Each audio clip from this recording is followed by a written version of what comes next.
They're surviving by breaking into homes, using security codes that Alex's father provides.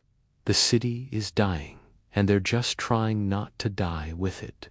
Rocky's motivation cuts the deepest. She dreams of escaping her abusive home and giving her little sister a real life. It's not noble, but it's tragically understandable.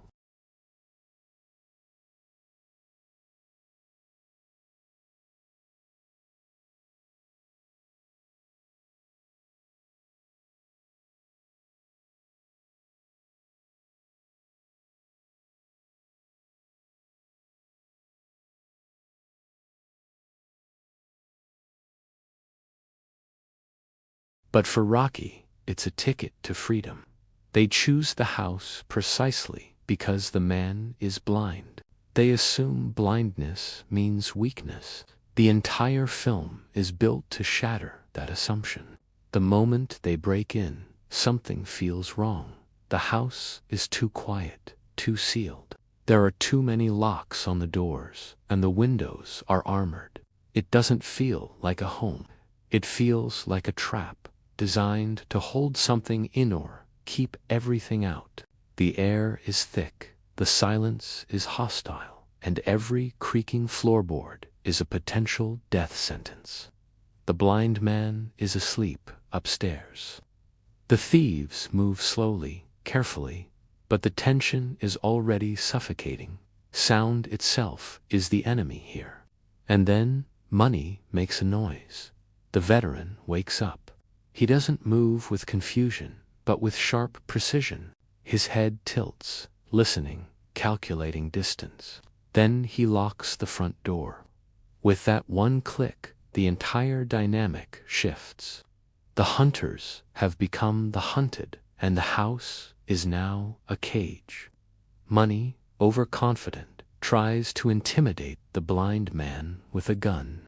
The veteran responds with brutal, lethal force. There's no hesitation, but there's no joy in it either. It's mechanical, like an act of survival he's performed before.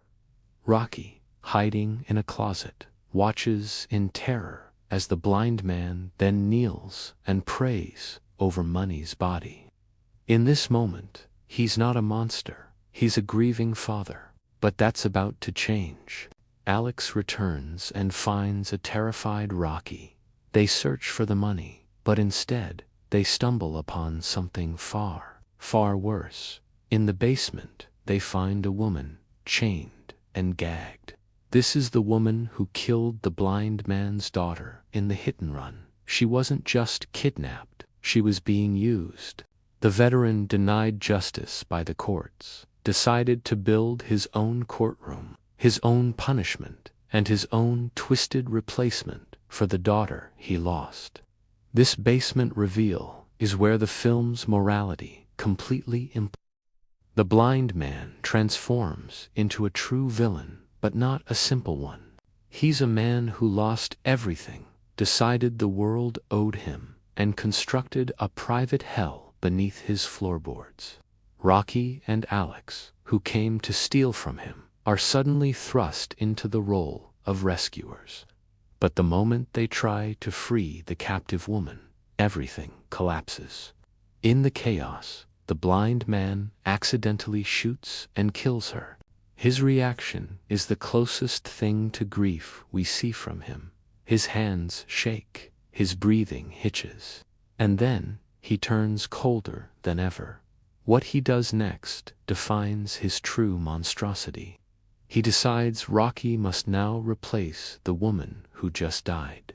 Not out of desire, but because he believes he deserves to have a daughter restored to him, even if he has to force one into existence. This is the film's most disturbing truth. The blind man does unsee himself as evil. He sees himself as a purveyor of balance, simply taking back what was taken from him.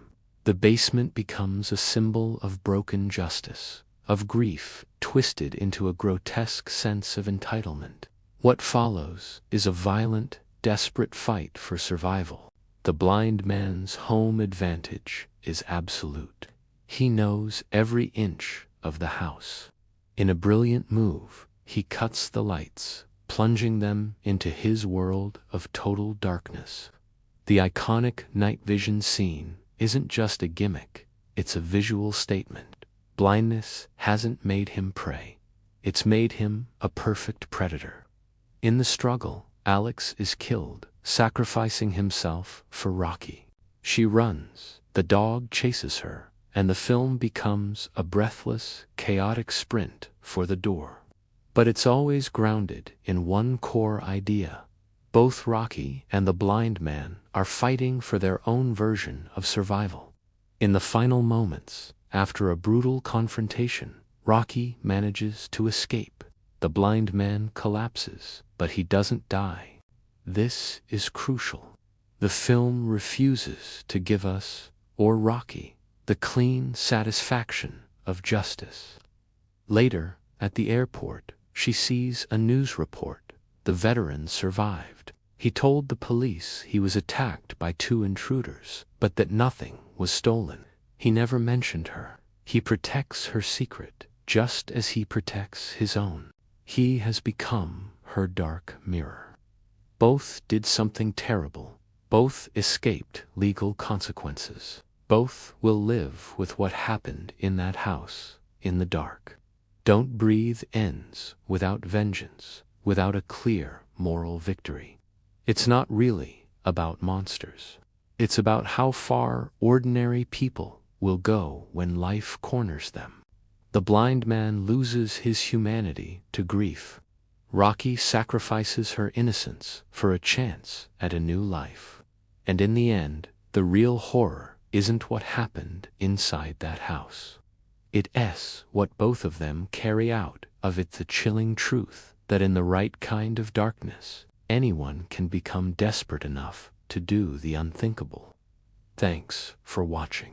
If you enjoyed this breakdown, make sure to like, subscribe, and hit that notification bell for more deep dives into your favorite films. See you next time.